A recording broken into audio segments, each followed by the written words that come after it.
Hi, I'm Brielle Benyon for Oncology Nursing News, your place for the latest updates in the field of oncology nursing. Here's a look at what's inside our April issue. First, our cover story discusses how nurses find research opportunities in radiation therapy. The field is rapidly expanding and constantly changing. The next big breakthrough might just be from the result of oncology nurses' hard work. Speaking of the evolving field of cancer care, the chairman's note touches upon how nurses need to keep up with the world of oncology.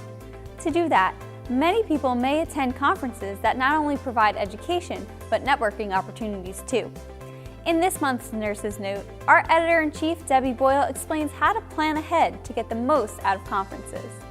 Also in this issue, we talk with an expert on how treatments of depression and fatigue in cancer survivors need improvement, as well as how the oncology nurse must navigate difficult end-of-life discussions.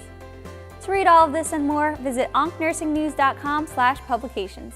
Also, don't forget to find Oncology Nursing News on Facebook, Twitter, Instagram, and LinkedIn to stay up to date on everything the brand has to offer. Thanks for reading.